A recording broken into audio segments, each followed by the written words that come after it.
우리 장모님 뺨을 쳤어? 좋아, 그럼 나도 입 좀 열어볼까? 3년 동안 말 한마디 못하는 바보. 대릴사위로 온 동네 손가락질을 받던 사내였습니다.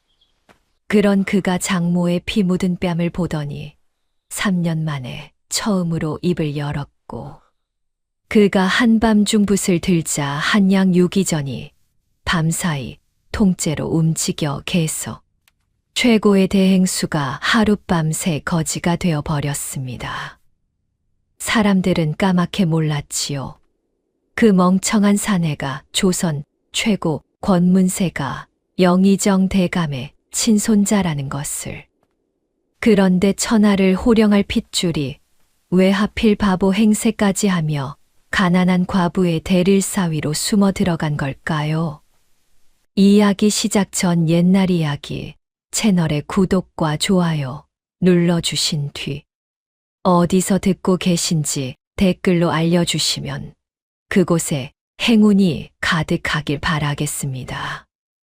때는 조선 중기 경기도 개성 도란골 자락에 자리 잡은 허름한 초가집이었습니다.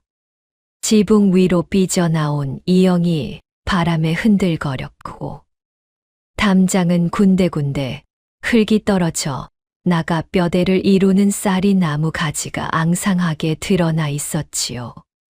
마당 한쪽에서는 빗물을 받아둔 커다란 항아리가 반쯤 기울어진 채 웅크리고 있었고, 그 옆으로 다 달아 색이 바랜 두부틀이 가지런히 놓여 있었습니다.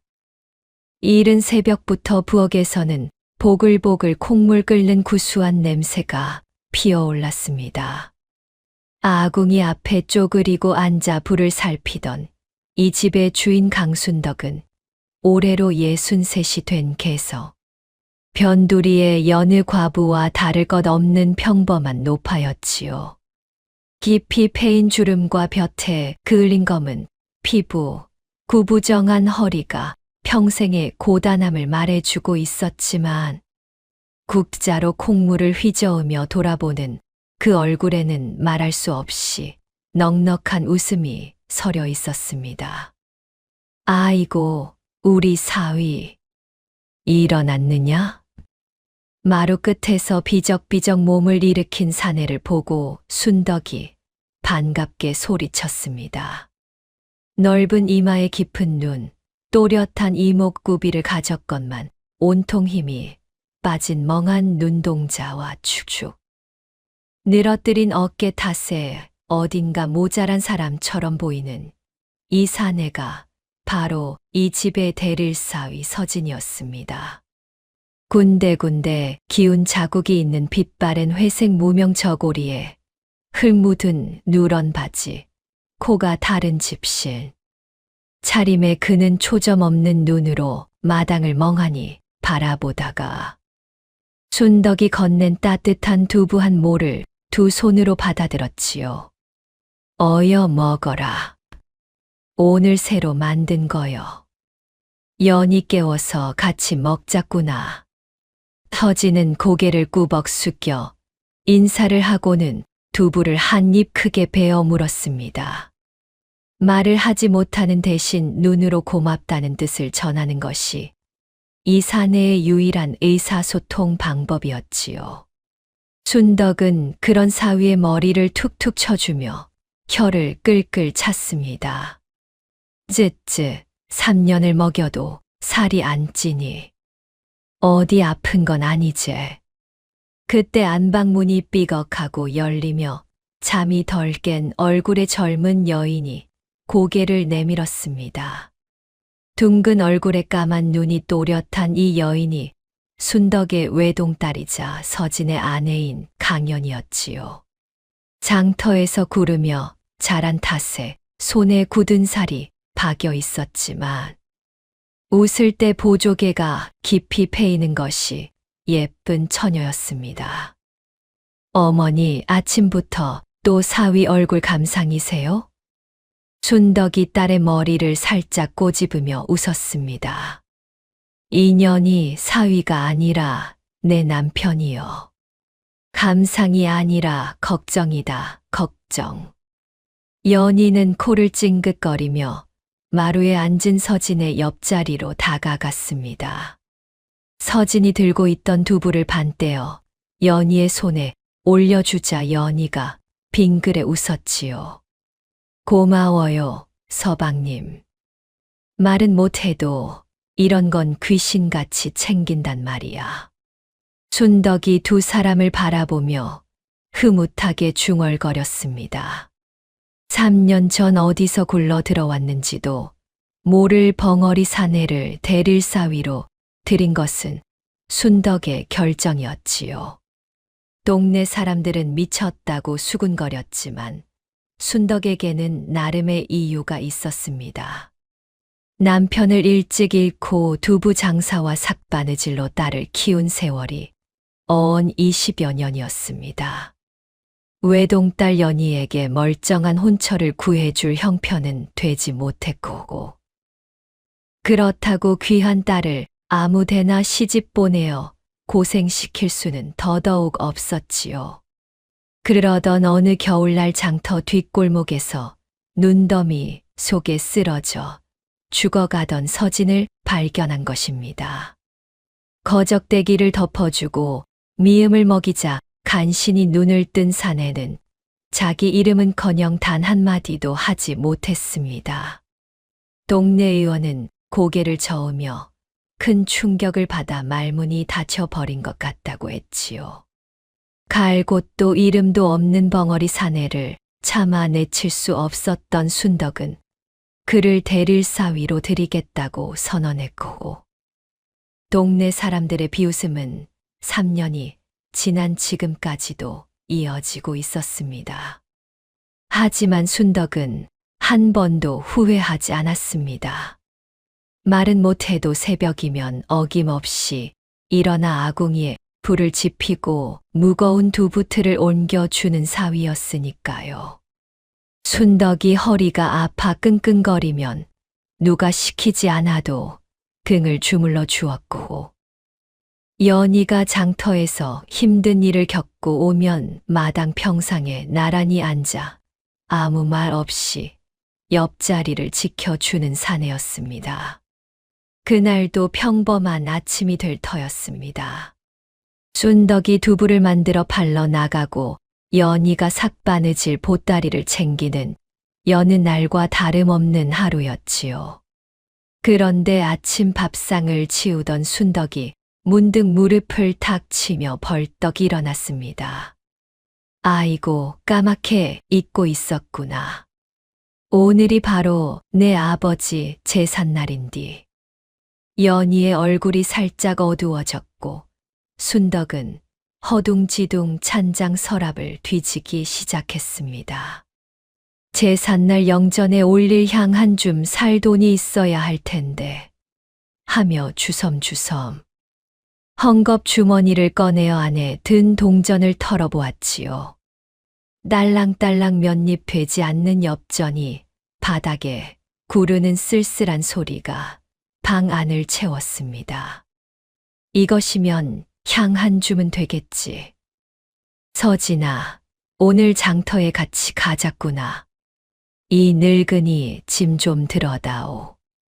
서진이 고개를 끄덕이자 순덕은 미투리를 신고 서둘러 마당을 나섰습니다. 그때 순덕이 머리에 꽂고 있던 것이 아침 햇살을 받아 잠깐 반짝였는데 그것은 유일하게 남은 남편의 유품인 낡고 빛바랜 노비녀였습니다. 국화 문양이 새겨진 소박한 비녀였지만 순덕에게는 세상 무엇과도 바꿀 수 없는 보물이었지요. 비녀를 살짝 고쳐 꽂으며 순덕이 하늘을 올려다보았습니다. 여보, 오늘 당신 제삿날인디 올해도 두부밖에 못 올려서 미안하오.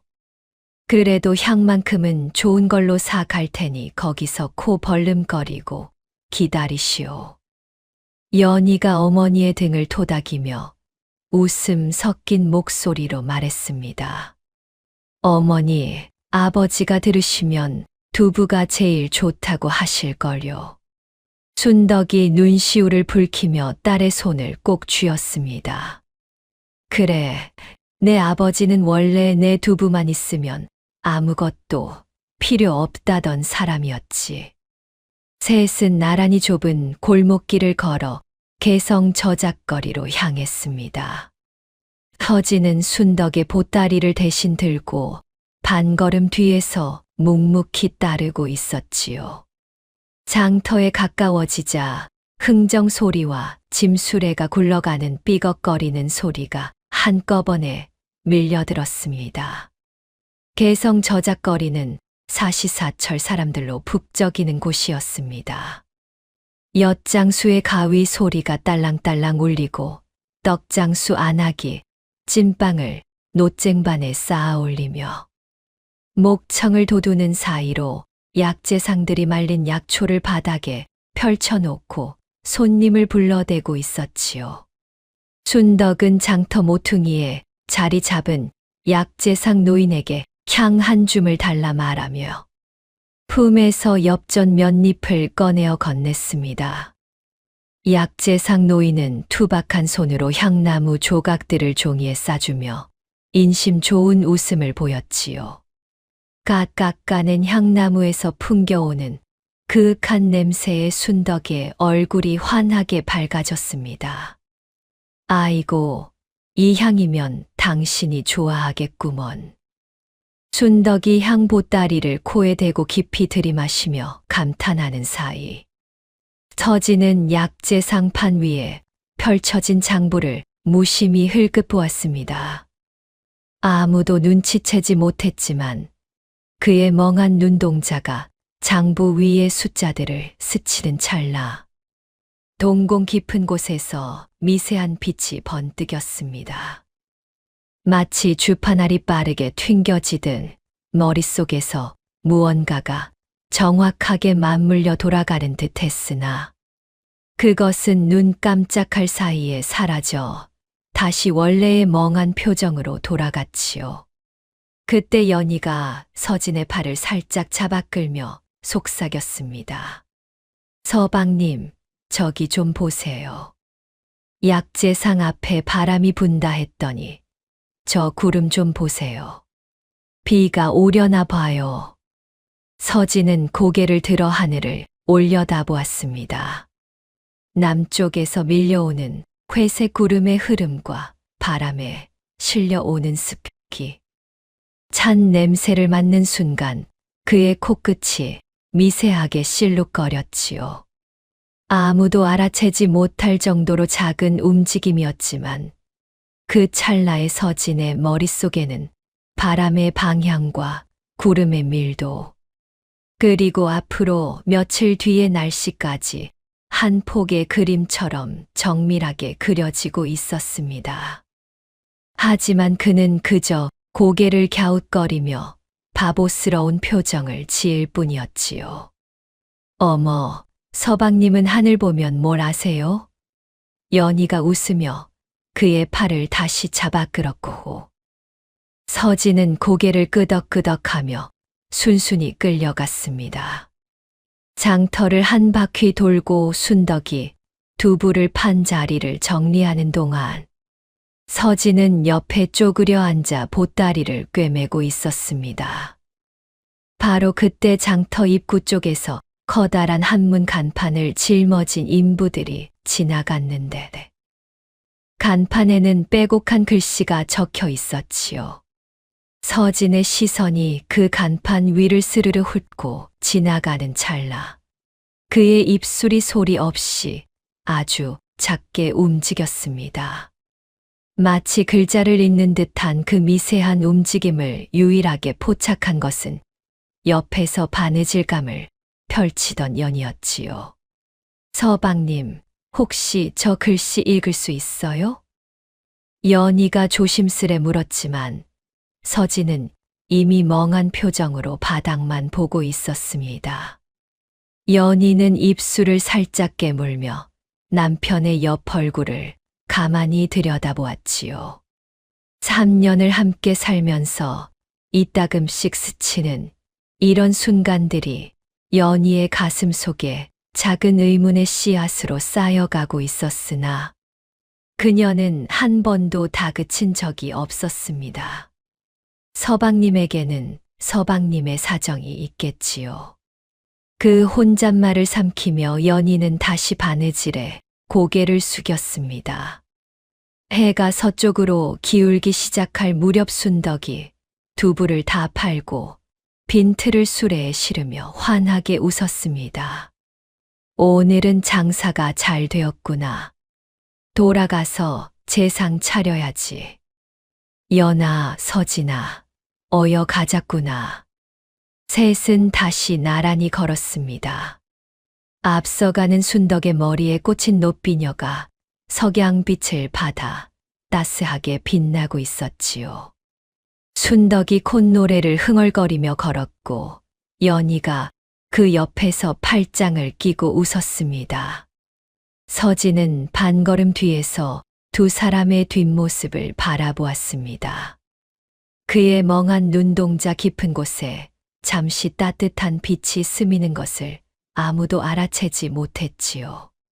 초가집에 돌아온 순덕은 부엌에서 부산하게 움직이며 제상을 차리기 시작했습니다.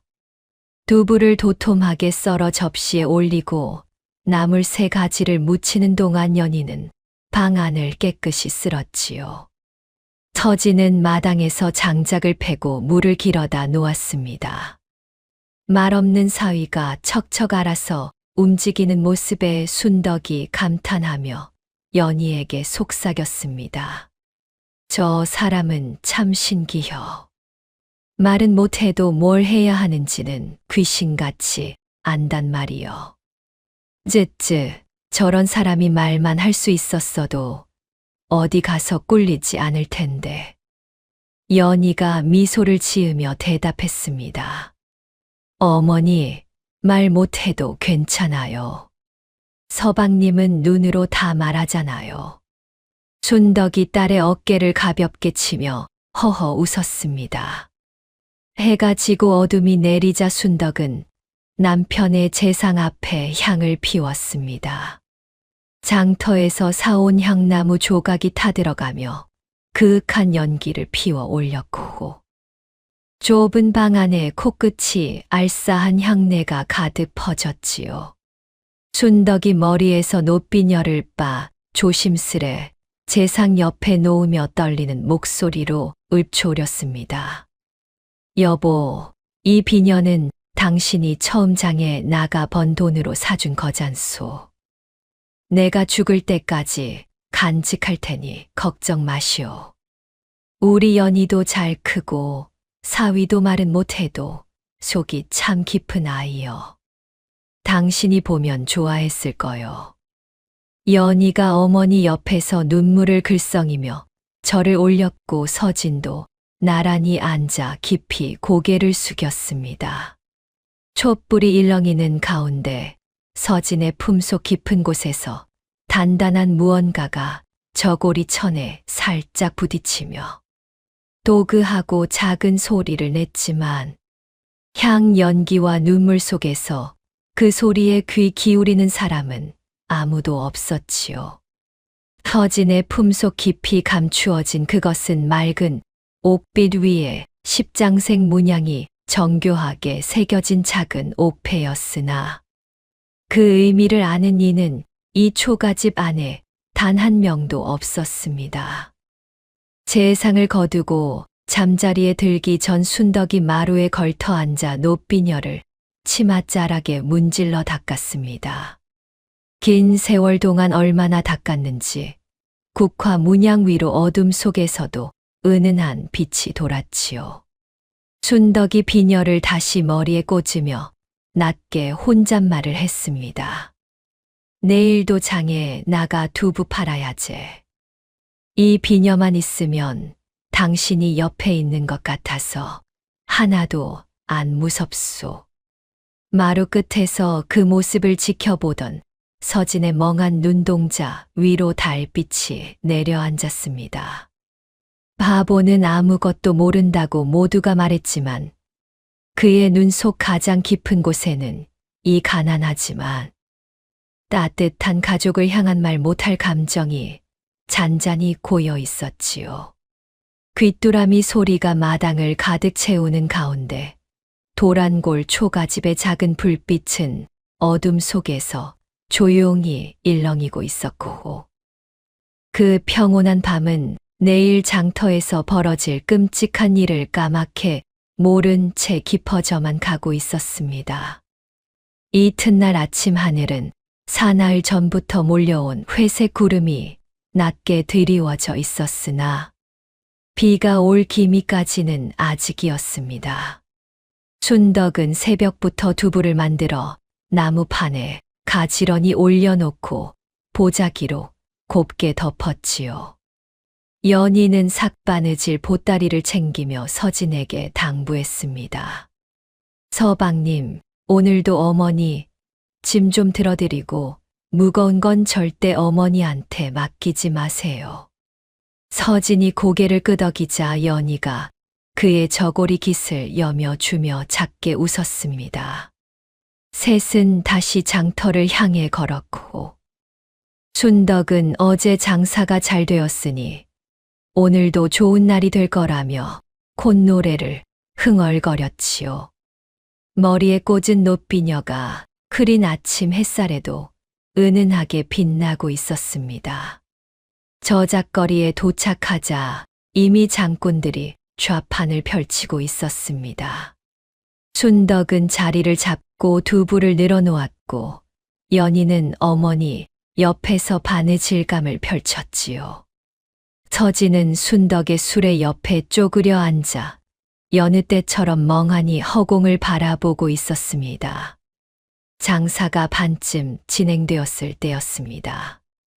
먼 거리 끝에서 우르르 둔탁한 발소리가 땅을 울리더니 화려한 가마 하나가 호위 무사들에게 둘러싸인 채 장터 한복판을 향해 거칠게 밀고 들어왔지요. 앞잡이들이 귀를 찢는 고함을 질렀습니다. 비켜라, 비켜, 대행수 어르신 행차시다. 개성 저작거리를 소나귀에 쥔 최고의 거상 황태수의 행차였습니다. 금실로 수놓은 감색 비단 두루마기에 호피방한 조끼를 걸친 그는 떡 벌어진 어깨에 기름기 도는 널쩍한 얼굴, 처진 눈꼬리가 웃는 듯하면서도 그 눈 속은 차갑기 그지없는 사내였지요. 앞잡이들의 억센 손길이 양옆으로 사람들을 짐짝 밀듯이 밀쳐냈습니다. 흥정을 하던 안악들이 비명을 지르며 물러나고 좌판이 뒤집히며 떡이며 나물이 바닥에 나뒹굴었지요. 그 혼란의 한가운데에서 미처 피하지 못한 순덕이 앞잡이의 어깨에 떠밀려 휘청거렸습니다. 어머니! 연희가 소리쳤지만 이미 늦었습니다. 순덕의 작은 몸이 중심을 잃고 진흙탕 바닥으로 철퍼덕 소리와 함께 곤두박질 쳤지요. 그 충격으로 시커먼 흙탕물이 사방으로 튀어올랐고, 하필이면 가마창을 열고 거드름을 피우며 밖을 내다보던 황태수의 최고급 비단 소매를 시커멓게 더럽히고 말았습니다. 가마 문이 신경질적으로 열리는 소리가 나더니 황태수가 호랑이처럼 눈을 부릅뜨고 밖으로 성큼 내려섰습니다. 뭐야 이게, 감히 어디서 굴러온 천한 것이 내 옷에 흙을 튀겨. 황태수의 녹이 낀 목소리가 장터를 갈랐습니다. 바닥에 주저앉은 순덕이 흙투성이가 된 손으로 간신히 일어나려 하자 황태수가 그 앞으로 성큼성큼 다가왔지요. 사색이 된 순덕이 고개를 숙이며 떨리는 목소리로 말했습니다. 죄송합니다요, 어르신. 사람들이 밀어서 그만. 닥쳐라. 내 이 옷 한 벌이 내년 같은 것들 목숨 10개보다 비싸거늘. 감히 변명이야? 짝. 날카로운 마찰음이 저작거리 전체를 갈랐습니다. 황태수의 두툼한 손바닥이 자비 없이 순덕의 주름진 뺨을 후려친 것이지요. 순덕은 억눌린 비명을 흘리며 다시 한 번 흙바닥에 나뒹굴었고 그 충격에 머리에 꽂혀 있던 노비녀가 튕겨 나가 찰그랑 소리를 내며 황태수의 발밑으로 굴러갔습니다. 뭐야, 이 싸구려 쇳덩이가.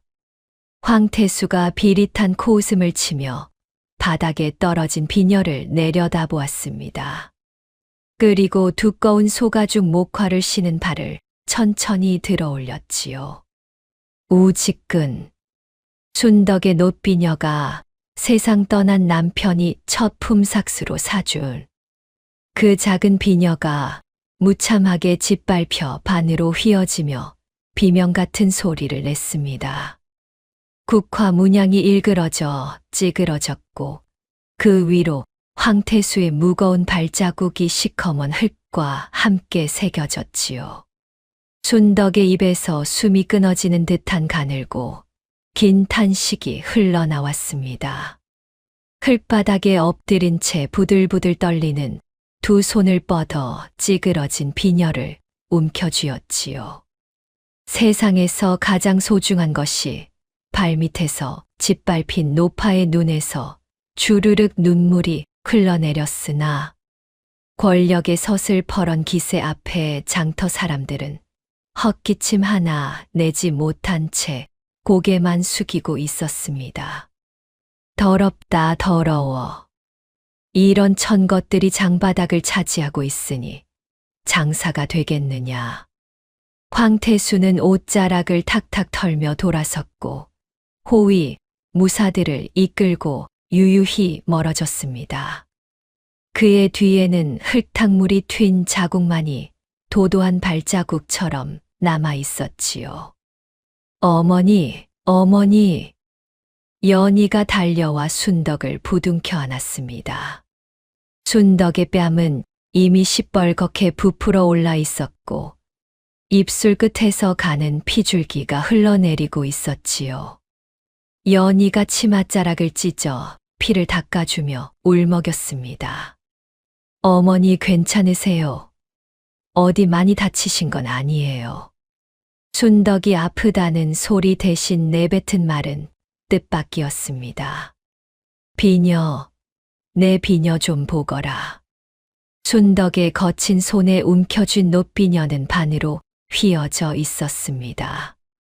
국화 문양이 짓눌려 알아보기 어렵게 일그러졌고 순덕의 손가락 사이로 눈물이 뚝뚝 떨어져 그 위를 적시고 있었지요. 여보, 미안하오. 내가 못 지켰소. 당신이 준 이것 하나도 못 지켰소. 그 순간이었습니다. 두 사람 뒤쪽에서 거친 숨소리 하나가 들려왔지요. 술의 옆에 쪼그려 앉아 있던 서진이었습니다. 바보 사위는 여전히 아무 말도 하지 못했습니다. 하지만 그의 두 손이 무릎 위에서 하얗게 질릴 만큼 꽉 쥐어져 있었고 항상 멍하던 두 눈동자가 황태수가 사라진 방향을 향해 미세하게 떨리고 있었지요. 연희가 서진의 얼굴을 올려다보다가 움찔했습니다. 3년을 함께 살면서 한 번도 보지 못한 표정이었습니다. 바보도 아니고 멍청이도 아닌 무언가 뜨겁고 날카로운 것이 피부 바로 아래에서 부글부글 끓어오르는 듯한 그런 얼굴이었지요. 하지만 그것도 잠시 서진은 이내 고개를 숙이고 순덕에게 다가가 떨리는 두 손으로 장모의 멍든 뺨을 조심스레 감싸 주었습니다. 순덕이 사위의 손을 잡으며 힘없이 웃었습니다. 괜찮다, 우리 사위야. 늙은이가 좀 맞은 거 가지고 뭘. 비녀도 대장장이한테 가면 펴질게요. 고운 내 얼굴 상할라. 제발 울지 마라. 응? 서진은 울지 않았습니다. 입도 열지 않았지요. 다만 장모의 손등 위에 포개진 그의 손가락이 파르르 떨리고 있었고, 숙인 고개 너머로 보이는 그의 턱선이 돌처럼 단단하게 굳어 있었습니다. 연희가 한쪽에서 찌그러진 노비녀를 수습해 보자기에 싸며 속으로 이를 악물었지요. 장터 사람들이 슬금슬금 다가와 순덕을 부축해 주었으나 황태수를 향해 대놓고 분노를 표하는 이는 아무도 없었습니다. 그만큼 이 장터에서 황태수의 권력은 하늘을 찌르듯이 높았던 것이지요. 저 몹쓸 것이 또 행패여. 쯧쯧. 옆에서 떡 좌판을 펴던 안악이 혀를 차며 순덕의 등을 토닥였습니다. 순덕이 고개를 절레절레 흔들며 대답했지요. 아이고, 내가 길을 잘 비켰어야지.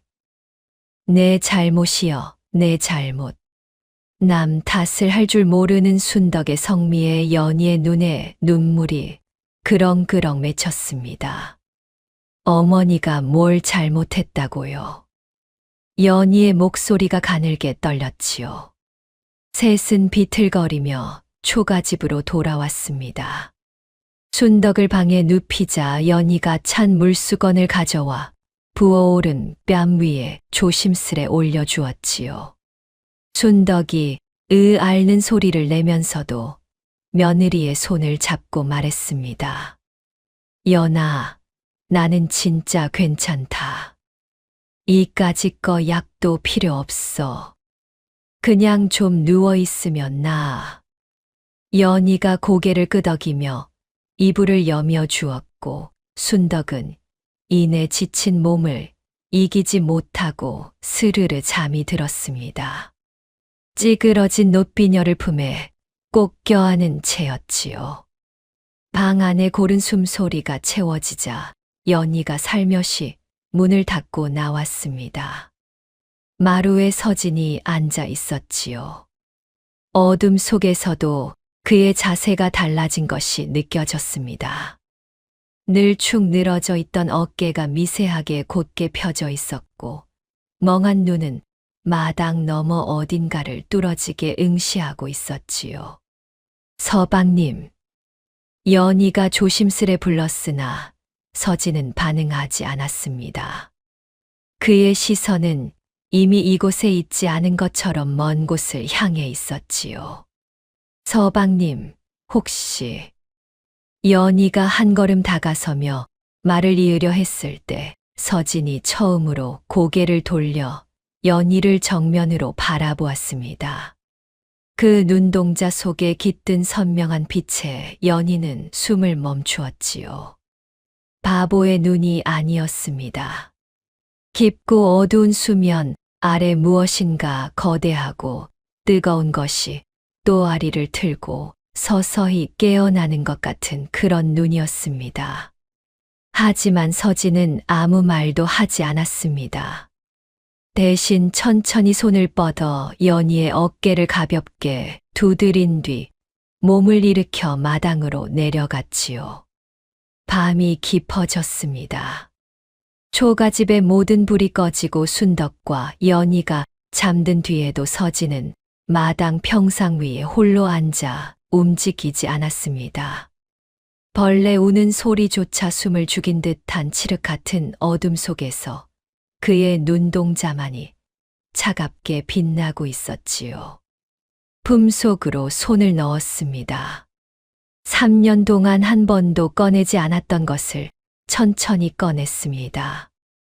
맑은 옥빛 위에 십장색 문양이 정교하게 새겨진 작은 옥패.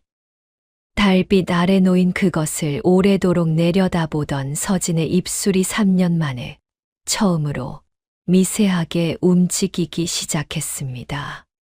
그리고 마침내 벌레 소리만 가득한 고요한 밤 공기를 가르며 낮고 서늘한 음성이 흘러나왔지요. 우리 장모님 뺨을 쳤어. 좋아. 그럼 나도 입 좀 열어볼까. 3년을 닫아두었던 입에서 터져 나온 첫 마디는 바보의 것이 아니었습니다. 그것은 마치 오랫동안 봉인해 두었던 칼날이 칼집을 벗어나는 것처럼 서늘하고 단호한 선전포고였지요. 서진은 자리에서 일어났습니다. 쭉 늘어져 있던 어깨가 활처럼 곧게 펴졌고 멍하던 눈동자에는 호롱불보다 밝은 빛이 타올랐습니다. 3년 동안 억지로 구부리고 있던 등줄기가 펴지자 어둠 속에 드러난 그의 자태는 초가집 대릴사위가 아니라 대저택의 도련님이었지요. 뚜벅뚜벅 마당을 가로질러 흙먼지가 뽀얗게 내려앉은 헛간으로 향한 서진은 삐걱거리는 문을 열고 거미줄이 쳐진 구석에 무릎을 꿇었습니다. 순덕이 쓰지 않는 낡은 서안을 끌어당기고 어딘가에서 벼루와 먹을 찾아내어 정성스레 먹을 갈기 시작했지요. 사각사각 먹이 벼루 위를 도는 소리가 적막한 헛간을 채웠고 까만 먹물이 벼루 위에 차오르자 서진은 거침없이 붓을 들었습니다. 스사각 사사각 붓끝이 한지 위를 스치는 날카로운 소리만이 고요한 어둠을 가르고 있었습니다. 3년간 두부틀을 옮기고 장작을 패며 굳은 살이 박인 손이었건만 붓을 쥔 손가락에는 한치의 떨림도 없었지요. 벼락치듯 번져나가는 짙은 먹물은 마치 거대한 그물처럼 종이 위를 뒤덮었고 서진의 서늘한 눈동자에는 3년 전 한양의 으리으리한 대저택에서 영의정인 할아버지와 마주 앉아 조선의 상권과 정치를 논하던 천재적인 청년의 기백이 고스란히 살아 숨쉬고 있었습니다. 마침내 붓이 멈추었습니다. 한양 유기전을 쥐락펴락하는 숨은 대방에게 띄우는 치밀하고도 치명적인 서신 한 통이 완성된 것이지요. 서진은 서한 옆에 옥패를 나란히 놓았습니다. 남들의 눈에는 그저 반들거리는 돌멩이에 불과하겠지만 이 옥패에 새겨진 십장색 문양은 영의정 가문의 직계 핏줄만이 신분을 증명할 때 사용하는 절대적인 징표였으며 유기전 대방에게는 조선에서 가장 거대한 권력이 움직인다는 무시무시한 신호와도 같았습니다. 서진은 묵향이 채 가시지 않은 서신과 옥패를 두꺼운 한지 봉투에 밀어넣고 촛농을 떨어뜨려 단단하게 봉인했습니다. 그리고 조용히 헛간 문을 나서며 중얼거렸지요. 황태수, 내 놈이 짓밟은 건 낡은 비녀 한 개가 아니야. 내 장모님이 평생을 품고 산 마음을 밟은 거다. 그 값은 내가 가진 모든 것으로도 모자랄 게다. 꼭기요. 멀리서 여명을 알리는 첫 딸의 울음소리가 새벽 공기를 가르며 길게 울려 퍼졌습니다. 낡은 쓰개를 눌러쓰고 헛간 문을 나선 서진의 발걸음은 인적이 끊긴 개성 장터의 후미진 골목을 향해 거침없이 나아가고 있었습니다. 자욱한 새벽 안개가 깔린 개성 장터 뒷골목을 유령처럼 미끄러지듯 걸어간 서진이 마침내 걸음을 멈춘 곳은 장터 가장 깊숙한 구석에 자리 잡은 허름하고 비밀스러운 객주 앞이었습니다.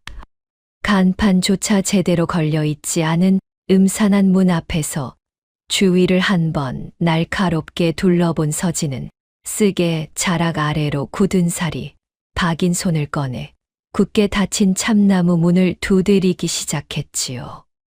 2번을 짧고 명확하게 두드리고 손톱을 세워 나무결을 따라 한 번 길게 긁어내리는 특유의 암호가 젖은 안개를 뚫고 정적한 새벽 골목에 기묘하게 울려 퍼졌습니다.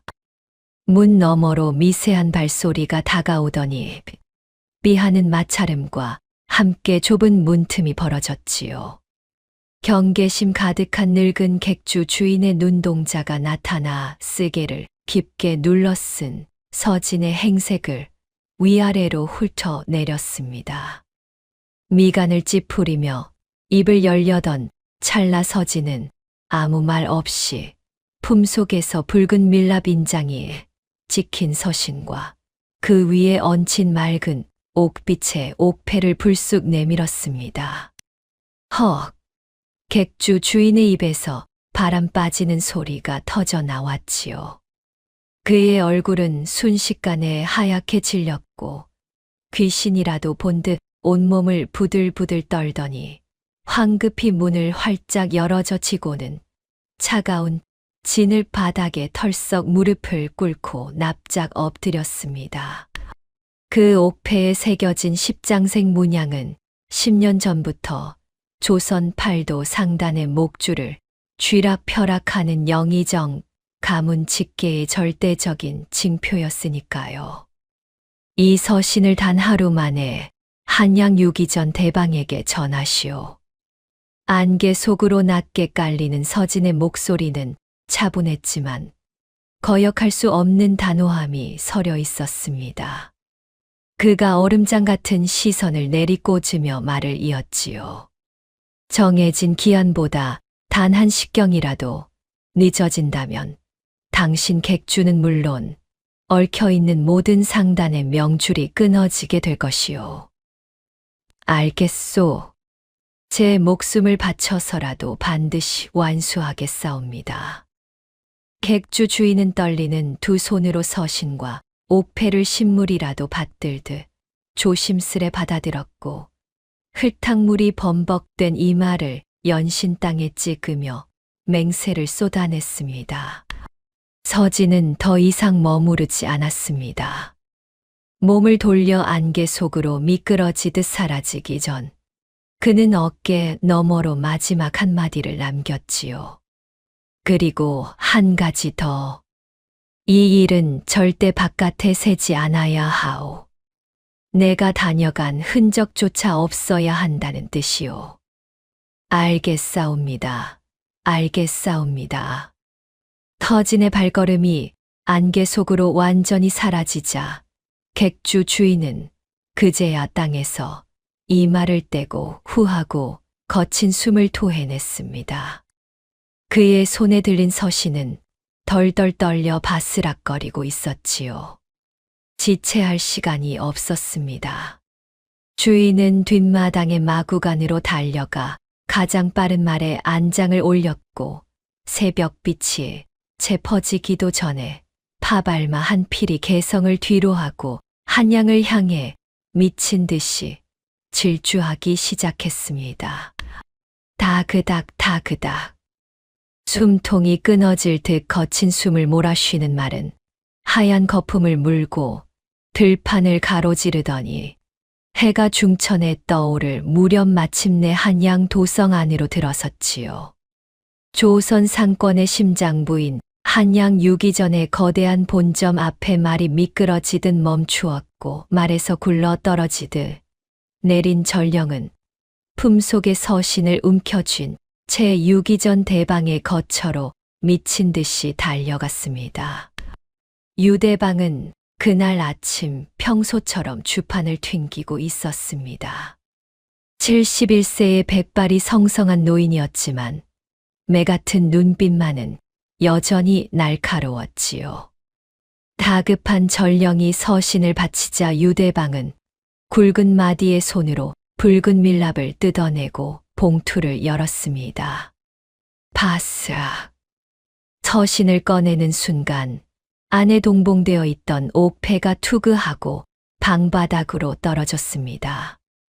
그 순간 유대방의 몸이 얼어붙었지요. 평생을 거친 상단 바닥에서 구르며 태산처럼 흔들림 없던 노인의 두 눈이 화등잔만하게 커졌고 주름진 두 손이 제어할 수 없을 정도로 격렬하게 덜덜 떨리기 시작했습니다. 3년 전 호련히 자취를 감추어 죽은 것으로만 여겨졌던 영의정 가문의 친손자. 그 천재적인 핏줄이 마침내 오랜 침묵을 깨고 움직인 것이지요. 유대방은 바닥에 무릎을 꿇고 양손으로 옥패를 조심스레 감싸쥐며 눈시울을 붉혔습니다. 도련님, 살아 계셨습니까? 이 늙은이가 도련님을 찾지 못한 죄, 10,000번 죽어 마땅하옵니다. 하지만 감상에 젖어 있을 때가 아니었습니다. 서신의 내용을 읽어내려간 유대방의 얼굴이 순식간에 굳어졌지요. 거기에는 개성에서 벌어진 일의 전말과 함께 황태수라는 자의 정체, 그리고 소름 끼치도록 정밀한 복수의 청사진이 적혀 있었습니다. 유대방은 벌떡 자리에서 일어나 방 밖의 수아를 향해 벼락같이 소리쳤습니다. 당장 유기전 마당에 큰 징을 쳐라. 징을 3번 크게 올려 한양 도성의 모든 핵심 행수들을 내 앞마당으로 남김없이 소집해라. 단 한 명이라도 늦는 자가 있다면 그 자의 상단은 오늘부로 끝이다. 유대방의 엄명이 떨어지기 무섭게 수아가 뛰쳐나갔고 커다란 채를 높이 들어올려 유기전 한가운데에 거대한 구리징을 힘껏 내리쳤습니다. 찌잉, 지잉, 지잉. 그 무겁고도 웅장한 3번의 징소리가 한양의 하늘을 가르며 도성 구석구석으로 울려 퍼졌지요. 이는 곧 조선 팔도의 상권을 뒤흔들 거대한 폭풍의 시작을 알리는 신호탄과도 같았습니다. 징 소리가 채 가라앉기도 전에 종로 뒤편 유기전의 가장 내밀한 지하, 비밀 회의실로 다급한 발소리가 쉴 새 없이 이어졌습니다. 쿵쿵 돌계단을 밟고 내려온 8명의 대행수들은 이마에 맺힌 식은땀을 닦아낼 새도 없이 두꺼운 철문 안으로 들어서며 숨을 죽였지요. 방 안을 가득 채운 밀랍초의 쾌쾌한 연기 속에서 오직 서로의 거친 숨소리만이 무겁게 맴돌고 있었습니다.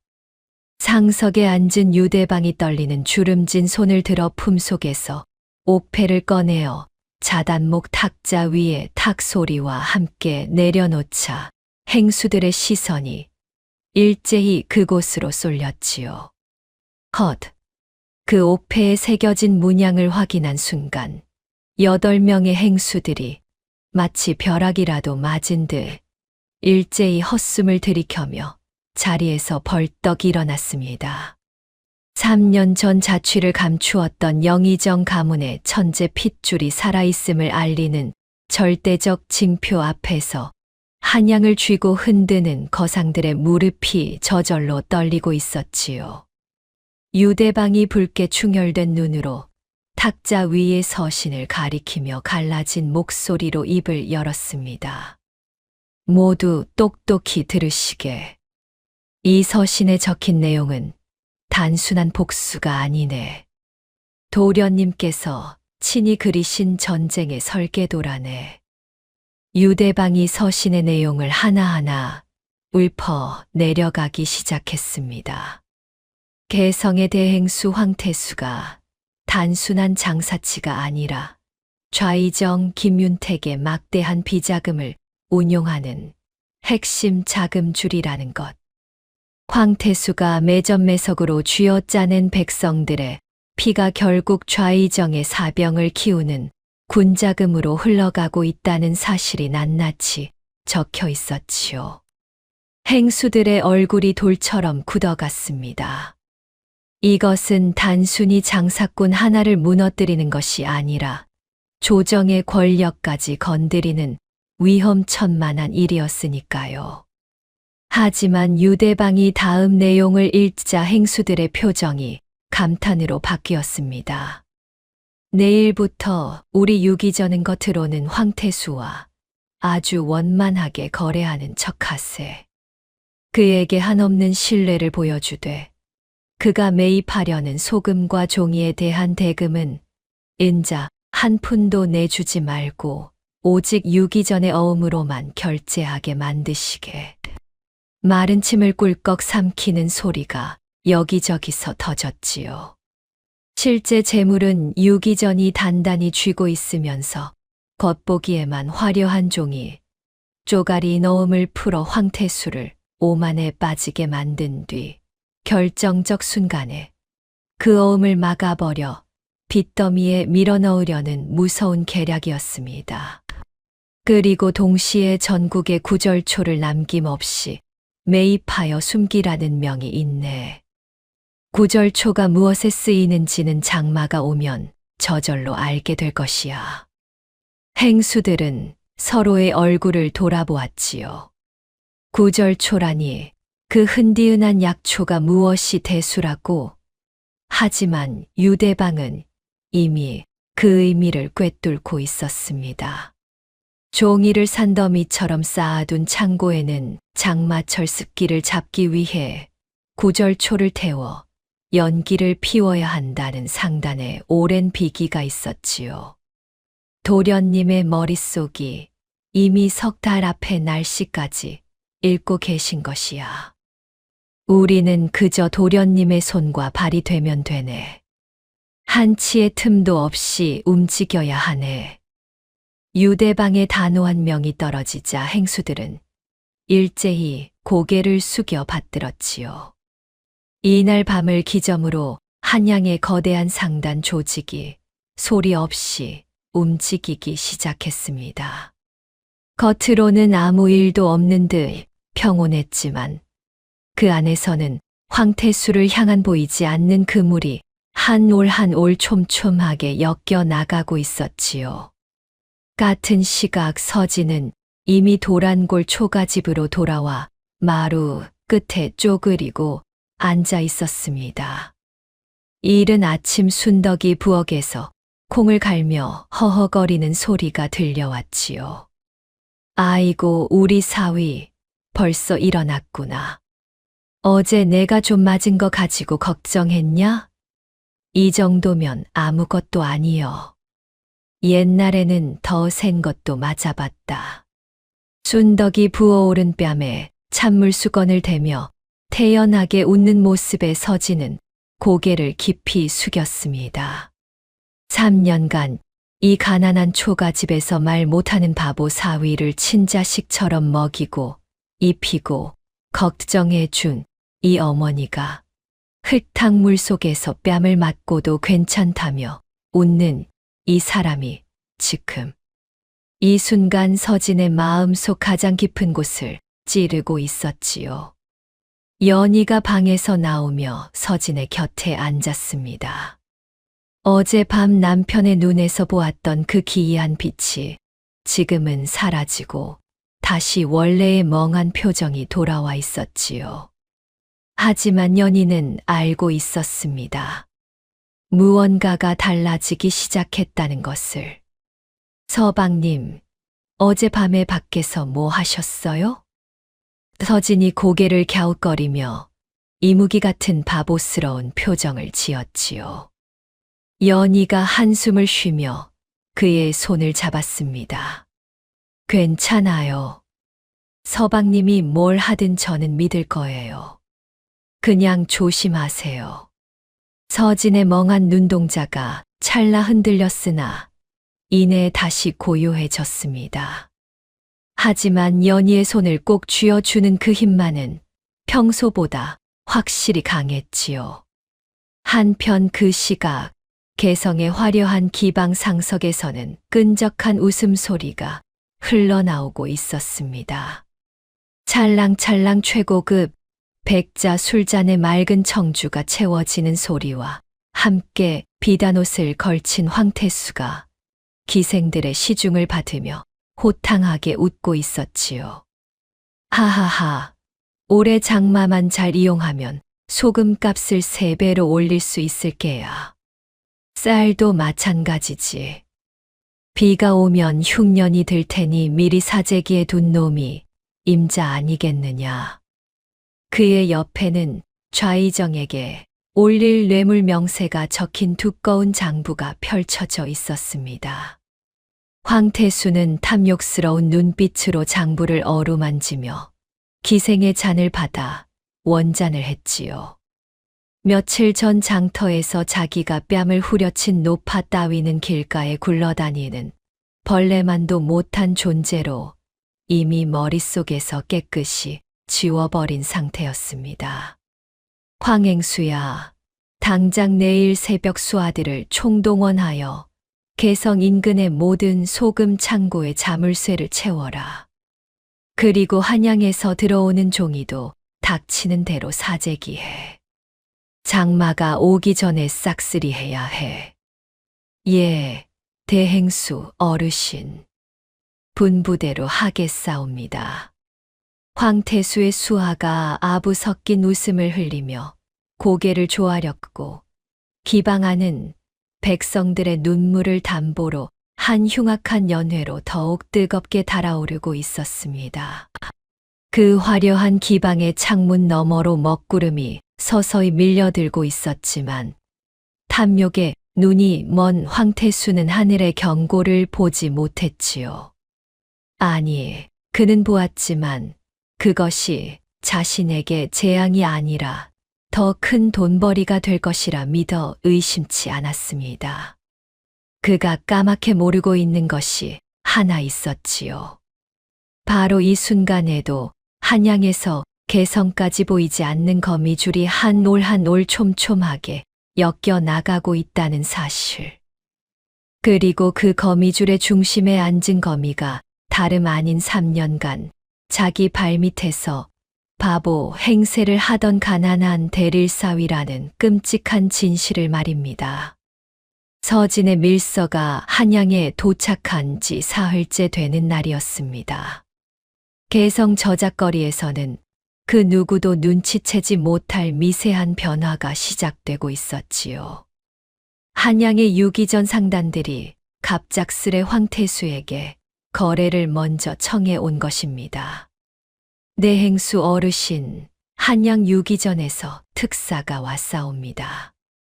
어르신 상단과 거래를 크게 확대하고 싶다는 뜻을 전해 왔사옵니다. 수하의 보고를 받은 황태수의 두 눈이 탐욕으로 번뜩였지요. 한양의 유기전이라면 조선 상권의 심장이나 다름없는 곳이었습니다. 그들이 먼저 고개를 숙여왔다는 것은 자신의 세력이 마침내 한양까지 뻗쳤다는 뜻으로 해석되었지요. 아하, 그놈들도 결국 내 앞에 무릎을 꿇는구나. 당장 들라 해라. 황태수가 거들먹거리며 명을 내리자 유기전 특사가 공손히 머리를 조아리며 들어왔습니다. 특사는 정중한 태도로 막대한 양의 어음 다발을 황태수 앞에 펼쳐 보였지요. 내행수 어르신의 명성을 듣고 한양의 유기전 대방께서 친히 보내신 것입니다. 이 어음이면 개성은 물론 삼남 지방의 어떤 상단과도 자유롭게 거래하실 수 있사옵니다. 황태수는 두 손으로 어음 다발을 탐스레 쓸어 담으며 콧바람을 거칠게 뿜었습니다. 하나하나 들어올려 유기전의 인장을 확인할 때마다 입꼬리가 귀까지 올라갔지요. 이거야 원, 이 종이 쪼가리들이 다 한양 놈들이 내게 바친 항복 문서나 다름없구나. 그는 꿈에도 몰랐지요. 그 화려한 어음 다발이 사실은 실제 은자 한 잎의 가치도 없는 종이 쪼가리에 불과하다는 것을. 유기전이 겉으로만 그럴듯하게 발행해 놓고 결정적 순간에 결제를 거부하면 한순간에 쓰레기가 될 허울뿐인 신용장이라는 것을 말입니다. 어음을 움켜쥔 황태수의 탐욕은 불에 기름을 부은 듯 걷잡을 수 없이 타올랐습니다. 그는 즉시 수하들을 불러 모아 벼락같이 명을 내렸지요. 당장 내 전 재산을 털어라. 그것도 모자라면 사체를 끌어와라. 이자율이 10배가 넘는 살인적인 빚이라도 좋으니 개성에 모든 돈을 긁어 모아라. 장마가 오기 전에 조선 팔도의 소금과 종이를 싹쓸이하여 창고에 쟁여둬야 한다. 수아들이 사색이 되어 뛰쳐나갔고 황태수의 상단은 미친 듯이 소금과 종이를 사들이기 시작했습니다. 개성은 물론 충청, 전라, 경상까지 팔을 뻗어 닥치는 대로 사재기를 했지요. 수소금 가마니가 수레의 산더미처럼 실려 황태수의 창고로 쏟아져 들어갔고 최고급 한지 보따리가 방마다 꽉꽉 채워졌습니다. 황태수는 넘쳐나는 물건들을 바라보며 괴소를 내질렀지요. 장마만 오면 소금값은 3배, 종이값은 5배로 뛰어오를 것이야. 좌이정 대감께 바칠 10만 양도 문제없어. 같은 시각 서진은 전혀 다른 움직임을 보이고 있었습니다. 밤이 깊어지면 초가집을 빠져나가 인적이 끊긴 객주 뒷골목에서 은밀한 지시를 내리고 새벽이 오기 전 돌아오는 일이 반복되었지요. 낮에는 여전히 멍한 바보 사위였지만 밤에 서진은 완전히 다른 사람이었습니다. 구절초를 사라. 조선 팔도에 풀린 모든 구절초를 단 한 줌도 남기지 말고 사들여라. 어느 깊은 밤 객주 뒷마당에 모인 유기전에 예 행수들에게 서진이 직접 내린 명이었습니다. 찻갓을 눌러 쓴 행수들은 그의 서늘한 눈빛 앞에 묵묵히 고개를 끄덕인 뒤 어둠 속으로 흩어졌지요. 이틀 밤낮 동안 전라도, 나주 곰탕거리부터 함경도, 끝자락까지 방방곡곡의 구절초는 누군가의 거대한 자본에 의해 흔적도 없이 자취를 감추었습니다. 터지는 사들인 구절초를 개성 변두리 깊은 산속의 빈 창고에 산더미처럼 쌓아두게 했지요. 행수들의 움직임은 귀신도 속을 만큼 은밀했습니다. 나주의 행수는 남도 사투리를 완벽하게 구사하며 떠돌이 약재 장수로 변장했고 강원도의 행수는 산삼 캐는 신만이 행색으로 두매산골 구석구석을 헤집었지요. 구절초를 파는 이들은 갑작스레 현금을 두둑히 쥐어주는 낯선 장수들의 출연에 의아해했으나 은전이 눈앞에서 번쩍이자 이유 따위는 묻지 않았습니다. 서진은 매일 밤 객주에서 행수들이 보내는 밀서를 확인하며 전국의 구절초, 재고를 머릿속의 장부에 정확히 기록해 갔지요. 남은 재고가 줄어들 때마다 그의 눈에서는 사냥감에 가까이 다가서는 표범 같은 날카로운 빛이 번뜩였습니다. 한편 장터에서도 서진의 작전은 은밀히 진행되었습니다. 순덕이 두부를 팔러 나간 사이 서진은 약재상 노인의 좌판 앞에서 쪼그려 앉아 구절초 뭉치를 가리키며 고개를 끄덕끄덕했지요. 말 못하는 바보가 약초에 관심을 보인다며 상인들이 낄낄거렸습니다. 아이고, 저 벙어리 사위가 풀을 뜯어 소 여물이라도 줄 작정인가 봐. 하하하. 웃음소리가 터져 나왔지만 서진은 아랑곳하지 않았습니다. 그의 머릿속에서는 이미 수백 수천 가닥의 계산이 맞물려 돌아가고 있었지요. 그 흔디은한 구절초가 며칠 뒤 황태수의 창고에 산처럼 쌓인 종이를 지키는 유일한 열쇠가 될 것이고 그 열쇠가 사라진 순간 종이는 모조리 썩어 문드러질 것이라는 무시무시한 계산이었습니다. 나흘째 되던 날 저녁이었습니다. 서진이 마당 평상에 앉아 하늘을 올려다보고 있었지요. 남쪽에서 불어오는 바람이 그의 흐트러진 머리카락을 가볍게 흔들었고 그 그 바람에 실린 습기 찬 냄새가 코끝을 스쳤습니다. 순덕이 빨래를 거두며 투덜거렸지요. 아이고, 바람이 눅눅하니. 내일은 비가 오려나. 서진의 입가에 미세한 미소가 번졌습니다. 그는 알고 있었지요. 이 동남풍이 뜻하는 것을. 닷새 안에 개성과 한양 일대에 거대한 장마가 몰려올 것이라는 사실을. 그리고 그 장마가 황태수의 모든 것을 집어삼킬 것이라는 사실을. 연희가 마루에서 나오며 서진의 옆에 앉았습니다. 서방님, 요즘 밤에 어디 다녀오세요? 서진이 움찔했지요. 연희가 눈치채고 있었던 것입니다. 서진은 고개를 돌려 연희를 바라보았습니다. 멍한 표정이었지만 그 안에 무언가 말하고 싶은 것이 가득 차 있다는 것을 연희는 느낄 수 있었지요. 괜찮아요. 말 안 해도 돼요. 다만, 연희가 서진의 손을 잡으며 작게 말했습니다. 어머니한테 상처 주는 일만 아니면 돼요.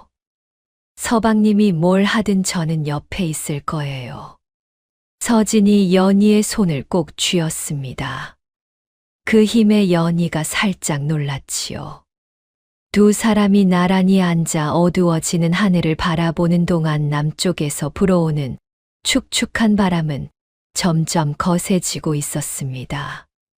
같은 시각 황태수의 상단 본점에서는 전쟁터를 방불케 하는 소동이 벌어지고 있었지요. 수십 대의 짐수레가 쉴 새 없이 드나들며 창고마다 소금 가마니와 종이, 보따리가 천장까지 빼곡하게 쌓여가고 있었습니다. 더 채워 넣어라. 빈틈이 보이는 창고가 있으면 그 놈의 머통을 날려버리겠다. 황태수가 횃불을 든 수하들을 향해 고래고래 소리를 질렀습니다. 그의 눈은 이미 이성을 잃은 듯 이글거리고 있었지요. 전 재산은 물론이고 살인적인 이자율의 사채까지 끌어다 쏟아부은 상태였습니다. 유기전의 어음이 있으니 본전은 몇 배로 뽑을 수 있다는 확신에 가득 차 있었지요. 내행수 어르신, 이제 더 이상 빌릴 곳이 없사옵니다. 사채꾼들도 이 이상은 안 된다 하옵니다. 수하의 보고에 황태수가 이를 드러내며 으르렁거렸습니다. 그럼 내 저택의 가구를 팔아서라도 끌어와라. 이 장마만 지나면 다 금덩이로 변할 거야. 닥치고 채워 넣기만 해. 황태수의 관기는 거기서 멈추지 않았습니다. 소금과 종이로 모자라 백성들이 장마철에 꼭 필요한 기름과 장작까지 닥치는 대로 사들이기 시작했지요. 개성 장터의 기름 가게 주인이 울상을 지으며 하소연했습니다. 내행수 어르신, 이러시면 백성들이 등잔불도 못 켭니다요. 제발 좀. 쓸데없는 소리. 백성들이 어둠 속에서 굴든 말든 내 알바 아니다. 값을 더 올려받으면 그만이니 장사에나 신경 써라. 황태수가 기름 가게 주인의 멱살을 잡아 내동댕이 치자 주변의 상인들이 겁에 질려 고개를 숙였습니다. 저작거리 곳곳에서 황태수의 횡포에 눈물을 흘리는 백성들이 늘어갔지만 감히 대들 자는 아무도 없었지요. 그 광경을 장터 구석에서 멍한 표정으로 지켜보던 서진의 눈동자가 미세하게 어두워졌습니다. 주먹이 허벅지 위에서 하얗게 질릴 만큼 쥐어졌지만 그는 이를 악물고 참았지요. 아직은 때가 아니었습니다. 덫의 모든 고리가 완벽하게 맞물리기 전에 서두르면 모든 것이 수포로 돌아갈 것이었으니까요. 미친 듯이 사재기에 몰두하는 황태수의 등 뒤로 먹구름이 점점 두터워지고 있었습니다. 남쪽에서 밀려오는 습한 공기가 개성의 지붕 위를 무겁게 덮치기 시작했지요. 다시 도란골 초가집으로 돌아와 밤이 깊었습니다. 순덕이 앓는 소리를 내며 잠든 방 너머로 서진은 조용히 마루에 앉아 있었지요. 장모의 부어오른 뺨은 며칠이 지나도 완전히 가라앉지 않았고 찌그러진 노비녀는 순덕의 베개 밑에 곱게 보자기로 쌓인 채 놓여 있었습니다. 서진이 품속에서 옥패를 꺼내어 달빛 아래 가만히 내려다보았습니다. 한양 대저택의 안온한 삶을 스스로 버리고 3년을 바보 벙어리 행세로 숨어 지낸 것은 썩어 빠진 권력의 암투에 염증이 나서였지요. 하지만 이 가난한 초가집에서 만난 강순덕이라는 사람은 달랐습니다. 글도 권세도 모르는 이 노파가 가진 것은 오직 두부한 모와 노비녀 하나뿐이었지만 그 마음의 넓이는 영의정 대감의 으리으리한 대저택보다 더 컸지요. 그 마음을 짓밟은 자에게는 반드시 값을 치르게 할 것입니다. 서진은 옥패를 다시 품에 넣으며 어둠 속에서 중얼거렸지요. 황태수, 내가 모은 그 산더미 같은 소금과 종이가 내 무덤이 될 줄은 꿈에도 모르겠지. 그의 시선이 남쪽 하늘을 향했습니다. 먹구름이 한층 더 두터워져 별빛마저 삼켜버리고 있었지요. 축축한 동남풍이 초가집 처마를 흔들며 지나갔고 서진의 입가에는 사냥꾼이 덫을 확인하는 것 같은 서늘한 미소가 번지고 있었습니다. 장마가 온다. 그 혼잣말이 밤바람에 실려 흩어지는 순간 하늘 저 멀리서 우르르 낮은 천둥 소리가 첫 경고처럼 울려 퍼졌습니다. 서진의 무서운 예측대로 하늘이 먹구름으로 시커멓게 뒤덮인 것은 그로부터 이틀 뒤였습니다. 우르르 쾅쾅 하늘을 두 쪽으로 찢을 듯한 천둥 소리와 함께 굵은 빗방울이 미친 듯이 쏟아지기 시작했지요. 도란골 초가집에서 순덕이 허둥지둥 빨래를 거두며 소리쳤습니다. 아이고, 장마가 터졌구나. 연아, 어여 문 닫아라. 서진이 재빨리 마당에 두부틀에 거적대기를 덮어주었고 연희가 방문을 잡아당기는 사이 빗물이 처마 밑으로 폭포수처럼 쏟아져 내렸지요. 빗줄기 사이로 서진이 잠시 하늘을 올려다보았습니다. 그의 입가에 아무도 눈치채지 못할 만큼 미세한 미소가 번졌다 사라졌지요. 시작됐다. 그 두 글자가 입안에서 소리 없이 맴돌았습니다. 같은 시각 황태수의 상단 본점에는 비상이 걸려 있었습니다. 전 재산을 쏟아부어 수십 개의 창고에 빼곡히 채워 넣은 최고급 한지들이 바닥에서부터 스멀스멀 기어오르는 지독한 습기를 먹고 순식간에 누런 곰팡이를 피우기 시작한 것이지요. 빗물이 거칠게 내리치는 창고 앞에 선 황태수는 축축하게 늘어진 종이 다발을 만져보고는 단숨에 사색이 되었습니다. 이게 뭐야? 곰팡이가 왜 이렇게 빨리 피는 거야? 그는 온몸을 부들부들 떨며 횃불을 든 수하들을 향해 악에 바친 고함을 질렀지요. 이 무식한 놈들아, 당장 장터로 뛰어나가 구절초를 싹쓸이에 오거라. 창고마다 연기를 피우지 않으면 이 아까운 종이들이 다 썩어 문드러질 거야. 구절초를 태워 그 매운 연기로 습기와 벌레를 잡는 것은 종이를 다루는 상단이라면 누구나 아는 기본 중의 기본이었습니다.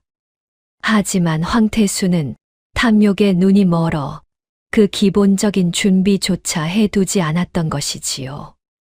수아들이 빗속을 뚫고 허둥지둥 뛰어나갔지만 반나절 만에 흙탕물을 뒤집어 쓰고 돌아온 그들의 대답은 절망적이었습니다.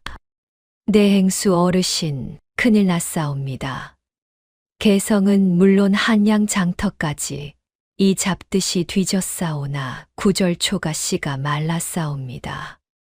며칠 전 누군가가 모조리 긁어갔다 하옵니다. 뭐라고? 황태수의 얼굴이 검게 질렸습니다. 이성을 잃은 듯 괴성을 지르며 벼루를 집어 바닥에 내동댕이 쳤지요. 쨍그랑 시커먼 먹물이 사방으로 튀어올랐고 수아들이 겁에 질려 뒷걸음질을 쳤습니다. 구절초를 찾아라. 온 인맥을 동원해서라도 그놈의 약초를 찾아내. 피 말리는 수소문 끝에 마침내 개성 변두리 인적 끊긴 빈 창고에 산더미 같은 구절초가 숨겨져 있다는 소문이 흘러들어왔지요. 사실 이 소문 역시 서진이 의도적으로 흘린 미끼였으나 눈이 뒤집힌 황태수가 그런 것을 알 위만무했습니다. 비단 도포 자락에 빗물이 줄줄 흘러도 신경 쓸 겨를이 없었지요. 수십 명의 호위 무사를 이끌고 진흙탕을 뚫고 미친 듯이 달려간 황태수가 거친 숨을 몰아쉬며 창고 마당에 들어섰습니다. 그는 분노를 이기지 못하고 굳게 닫힌 나무 문짝을 향해 거친 발길질을 날렸지요. 쾅, 천둥 같은 소리와 함께 문이 열렸고 황태수가 충혈된 눈으로 안을 들여다보는 순간 알싸하고 달콤한 약초 냄새가 코를 찔렀습니다. 낡은 거적대기 아래로 산맥처럼 수북하게 쌓인 구절초 무더기가 그 위용을 드러냈지요. 찾았다. 드디어 찾았어. 황태수가 미친 듯이 웃음을 터뜨리며 수아들에게 수레를 끌고 오라 고래고래 소리를 질렀습니다. 그 찰나였습니다. 창고 가장 깊숙한 그늘에서 스르륵 옷깃 스치는 소리가 울리더니 낡은 쓰개를 깊이 눌러쓴 한 사내가 유령처럼 걸어 나왔지요. 그 사내는 장터에서 늘 보던 순덕네 바보 대릴사위였습니다. 하지만 눈앞에 촌부 따위를 기억할 리 없는 황태수는 콧방귀를 끼며 품에서 금화를 꺼내어 바닥에 던졌지요. 어디서 굴러온 촌놈인지 모르겠으나 이 금화면 내 놈 같은 천것은 평생을 먹고도 남을 돈이다. 당장 비켜라. 바닥에 나뒹구는 금화를 서늘한 눈으로 내려다보던 사내는 미동조차 하지 않았습니다. 그리고 등골이 오싹해지는 차가운 목소리로 천천히 입을 열었지요. 이 구절초는 팔지 않소. 뭐라? 내 이놈이 감히. 황태수가 벌컥 달아오르며 한 발짝 다가서려는 순간이었습니다. 창고 밖 무너져가는 담장 너머에서 휙휙 옷자락 날리는 소리가 귓가를 때리더니 유기전에서 파견된 호위, 무사 수십 명이 담장을 훌쩍 넘어 순식간에 황태수 일당을 겹겹이 에워쌌지요. 서슬퍼런 칼날이 빗물을 받아 번뜩였고 황태수의 수아들은 사색이 되어 몽둥이를 떨어뜨렸습니다. 커진이 사내가 손가락을 튕겨 딱 하는 소리를 내자 호위 무사들이 일제히 횃불에 불을 붙여 산더미 같은 구절초 더미를 향해 거침없이 내던졌습니다. 화르릉, 바짝 마른 약초의 불길이 닿자마자 벌건 화마가 뱀의 혀처럼 널름거리며 순식간에 천장까지 치솟아 올랐지요. 눈을 뜰 수 없는 매캐한 연기와 엄청난 열기가 뿜어져 나왔고 황태수의 유일한 희망이 잿더미로 변해가는 참혹한 광경이 눈앞에 펼쳐졌습니다. 안 돼, 안 돼. 내 약초, 내 피 같은 돈. 타오르는 불길 앞에서 두 손을 허우적거리며 절규하는 황태수의 머리칼 위로 차가운 물방울이 똑 떨어졌습니다. 그리고 후두두둑 하늘에서 억수 같은 폭우가 쏟아지기 시작했지요. 장마의 본격적인 시작이었습니다. 불길 위로 장대비가 폭포처럼 내리꽂히자 치이하는 기괴한 소리와 함께 잿빛 연기가 마당 전체를 삼킬 듯 피어올랐습니다. 아수라장 한가운데서 황태수는 번개처럼 몸을 일으키며 절규했지요. 종이, 내 창고에 있는 한지들. 비틀거리는 몸을 이끌고 빗속을 미친 듯이 뛰어 대형 창고 앞에 도달한 황태수가 문을 벌컥 열어 젖혔습니다. 그의 코를 찌른 것은 종이의 맑은 냄새가 아니라 숨이 턱 막히는 시큼한 곰팡이 냄새였지요. 구절초 연기를 피워 습기를 차단했어야 할 수만 장의 최고급 한지가 며칠간의 눅눅한 공기의 속부터 시커멓게 썩어 들어가고 있었습니다. 손을 대기만 해도 축축하게 젖은 채 찢어져 내렸고 종이 위에는 푸른 곰팡이가 흉측하게 피어올라 있었지요. 안 돼. 이것이 어떤 돈인데. 황태수가 곰팡이 핀 종이 다발을 껴안고 처절하게 울부짖었으나 썩은 종이는 그의 손가락 사이로 진흙처럼 흩어져 내릴 뿐이었습니다. 비극은 거기서 멈추지 않았지요. 우르르 쾅쾅 하늘을 쪼개는 천둥 소리에 황태수가 밖을 내다보았습니다. 야적장의 산더미처럼 쌓아둔 소금 가마니가 빗물에 속절없이 녹아내리고 있었지요. 장마 빗물이 가마니를 뚫고 들어가자 새하얀 소금 결정들이 붉은 흙탕물과 뒤섞여 도랑을 타고 콸콸 흘러가 버리고 있었습니다. 내 소금, 내 재산. 허공을 향해 두 팔을 휘저으며 울부짖던 황태수는 곰팡이와 흙탕물로 범벅이 된 채 그 자리에 털썩 주저앉아 먹구름 낀 하늘을 올려다보며 이를 갈았지요. 전 재산이 한순간에 쓰레기로 변해가는 참극 앞에서 그의 머릿속에 떠오른 것은 유기전의 어음이었습니다. 어음, 한양 유기전에서 발행한 어음이 아직 있다. 그것들을 현금으로 바꾸면 이 위기를 넘길 수 있을 것이야. 마지막 지푸라기를 움켜쥐듯 황태수는 수아에게 당장 한양으로 달려가 어음을 회수해 오라 벼락같이 명을 내렸습니다. 수아는 빗속을 뚫고 말을 타고 미친 듯이 한양을 향해 내달렸지요. 하지만 황태수가 까맣게 모르고 있는 것이 있었습니다. 그 어음이라는 것이 애초부터 그를 빚더미에 밀어넣기 위해 만들어진 빈종이 쪼가리에 불과했다는 끔찍한 진실을 말이지요. 그리고 그 함정을 설계한 사람이 방금 전 구절초 창고에서 금화를 발밑으로 던져 준 자기 코앞에 촌놈이었다는 사실을. 폭우가 쏟아지는 개성 변두리 빈 창고 앞에서 잿더미가 빗물에 씻겨 내려가고 있었습니다. 연기가 거친 그 자리에 서진은 홀로 서 있었지요.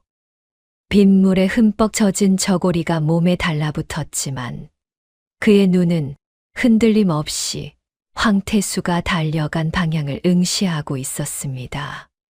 이제 시작일 뿐이다.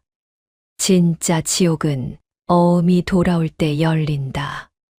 그의 중얼거림이 빗소리에 묻혀 사라졌고 장대비는 그칠 기미 없이 천지를 물바다로 만들며 계속 쏟아져 내리고 있었습니다. 사흘 뒤 한양에서 돌아온 수아가 흙빛이 된 얼굴로 황태수의 발 앞에 엎어졌습니다. 내행수 어르신, 큰일 났사옵니다. 유기전 상단들이 약속이나 한들 우리 어음의 결제를 전면 거부하고 나섰사옵니다. 뭐라고? 그 어음의 유기전 대방의 인장이 찍혀 있는데 어찌 거부한단 말이냐? 황태수가 수아의 멱살을 움켜쥐며 으르렁거렸지요. 하지만 바닥에 납작 엎드린 수아의 입에서 나온 대답은 심장을 얼어붙게 만들었습니다. 그뿐만이 아니옵니다. 한양의 객주며 여각들까지 모조리 우리 상단과의 거래를 중단하겠다 선언했사옵니다.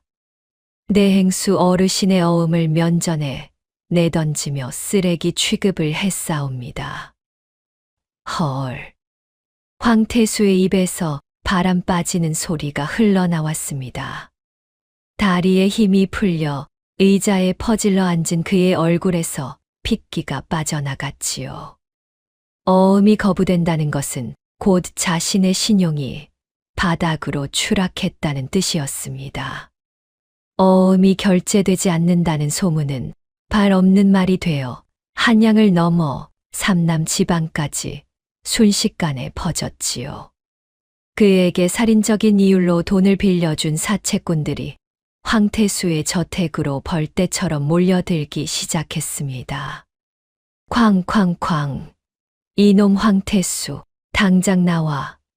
내 피 같은 돈 내놔. 거대한 소슬대문 밖에서 수십 명의 빚쟁이들이 몽둥이로 대문을 두드려대는 소리가 천둥처럼 울려 퍼졌지요. 하인들은 겁에 질려 뿔뿔이 도망치기 바빴고 지붕 위로는 여전히 장대비가 무심하게 쏟아져 내리고 있었습니다. 불도 켜지 않은 안채 깊숙한 밀실에 처박힌 황태수는 이빨이 딱딱 부딪힐 정도로 전신을 떨고 있었지요. 그의 손에는 좌의정 김윤택에게 보내는 구명서신이 들려 있었습니다. 살려주십시오, 대감마님. 소인을 한 번만 거두어 주시면 평생 충견이 되겠나이다. 서신은 빗속을 뚫고 달리는 파발마에 실려 한양으로 향했습니다. 하지만 그 서신을 받아든 좌의정 김윤택의 반응은 황태수가 간절히 바라던 것과는 정반대였지요. 한양 좌의정 사저의 따뜻한 온돌방에서 쌍화차를 마시던 김윤택은 서신을 읽더니 이를 악물었습니다. 이 멍청하고 쓸모없는 놈이 감히 내 이름을 더럽히려 들어. 쨍그랑 최고급 백자 찻잔이 바닥에 내동댕이 쳐져 산산이 부서졌지요. 김윤택의 가늘고 긴 눈에는 동정이라고는 한 톨도 없이 차갑고 잔인한 계산만 감돌고 있었습니다. 사냥이 끝나면 사냥개를 삶아 먹는다 했지. 한양감도 못 물어오고 자기 발등이나 물어뜯는 병든 개는 미련 없이 처분해야 하는 법이다. 그놈이 관아에 끌려가 내 이름을 입 밖에 내기 전에 오늘 밤 안으로 처리해라. 검은 옷의 자객들이 지체 없이 빗속으로 몸을 날렸습니다. 같은 시각 개성 저택 밀실에서 좌의정의 구원만을 애타게 기다리던 황태수는 문 밖의 발소리 하나에도 심장이 터질 듯 요동치고 있었지요. 콱쾅. 두꺼운 참나무 문이 안쪽으로 거칠게 열려 젖혀졌고 마무 파편이 우박처럼 쏟아지는 가운데 나타난 것은 구원병이 아니라 칼을 뽑아든 자객들이었습니다. 황태수의 비명이 밀실을 가득 채웠지요. 대감마님께서 나를 버리신단 말이야? 자객의 칼날이 그의 목을 향해 번뜩이려는 순간이었습니다. 쟁, 어둠 속에서 번개처럼 날아든 비수가 선두 자객의 칼을 강하게 튕겨냈지요. 천장과 문 밖에서 쏟아져 들어온 한 무리의 그림자들이 순식간에 자객들을 제압했습니다. 유기전 호위 무사들이었지요. 하지만 그들은 황태수를 구하러 온 것이 아니었습니다. 무사 대장이 황태수의 멱살을 거칠게 틀어주며 으르렁거렸지요. 착각하지 마라, 이 벌레 같은 놈아. 내 놈이 여기서 죽어버리면 우리 유기전에 진 수십만 양의 빚은 누가 갚느냐? 살아서 뼈 빠지게 갚아야 할 것이다. 황태수를 밧줄로 묶은 무사들은 빗속을 뚫고 그를 개성 변두리에 으스한 객주 앞으로 끌고 갔습니다. 진흙탕 바닥에 내동댕이 쳐진 황태수가 고개를 들었을 때 굳게 닫혀있던 객주의 나무 문이 끼익 소리를 내며 서서히 열리고 있었지요. 어두운 문틈 너머의 평상 위에 단정히 앉아있는 한 사내의 그림자가 보였습니다. 무사들이 황태수를 방 안으로 거칠게 밀어넣자 널빤지 바닥에 철퍼덕 소리가 울렸지요. 간신히 고개를 든 황태수의 시선 끝에는 차잔을 기울이는 사내가 있었습니다. 황태수의 눈에 그 사내의 정체가 들어올리 만무했지요. 그저 어디서 본 듯한 촌놈 정도로밖에 비치지 않았습니다. 콜록, 내 놈이 감히 나를 이런 곳에. 내가 누군지 아느냐? 황태수가 핏대를 세우며 도끼를 뿜었지만 그 이면에는 짙은 공포가 깔려 있었지요. 사내가 천천히 차잔을 내려놓으며 한겨울 서리빨보다 차가운 미소를 지었습니다. 좌이정 대감의 수족이라 참 가련하시오. 오늘 밤 당신의 목을 배려했던 자들이 대체 누구의 명을 받았을 것 같소. 그 순간 황태수의 입이 딱 멈추었지요. 자신을 습격했던 자들의 옷소매에 새겨진 호랑이 문양이 떠올랐습니다. 그것은 좌이정 사병의 표식이었지요. 아, 아닐 것이야. 대감마님이 나를 버리실 리가. 파랗게 질린 그의 앞으로 사내가 두툼한 서류, 뭉치를 무심하게 내던졌습니다. 흩어진 종이들은 사체 차용증과 썩어버린 한지, 녹아버린 소금의 채무 증서였지요. 당신의 돈줄은 모조리 끊어졌소. 믿었던 뒷배는 당신 목에 칼을 들이밀었고 유기전은 모든 거래를 영구히 끊었소. 조선팔도 어디에도 대행수 황태수라는 이름으로 거래할 곳은 없단 말이오. 황태수가 뱃속 깊은 곳에서 썩은 울음 같은 오열을 터뜨리며 묶인 팔을 버둥거렸습니다. 살려주시오. 한양 남문 밖에 숨긴 땅 문서가 있소. 모두 내놓을 테니 제발. 사내가 천천히 자리에서 일어나 황태수 앞으로 다가갔습니다. 그리고 품속에 손을 넣어 무언가를 꺼내 들었지요. 황태수의 튀어나올 듯 벌어진 눈에 비친 것은 며칠 전 자기가 장터 바닥에서 무참히 짓밟아 두 쪽으로 휘어뜨린 바로 그 노비녀였습니다. 국화 문양이 일그러진 채 찌그러진 노비녀의 반쪽. 덜덜덜. 황태수의 턱이 제멋대로 부딪히며 소름 끼치는 소리를 냈지요. 장터에서 뺨을 후려친 노파와 그 곁에서 멍하니 서 있던 바보 사위의 얼굴이 벼락처럼 스쳐 지나갔습니다. 사내가 바닥에 엎드린 황태수의 정수리에 얼음장 같은 시선을 내리꽂으며 입을 열었지요. 내 놈이 그날 짓밟은 건 싸구려 비녀가 아니야. 평생을 고생하신 내 장모님의 마지막 보물을 밟은 거다. 그리고 나는 사내가 품에서 맑은 옥패를 꺼내어 달빛에 비추었습니다.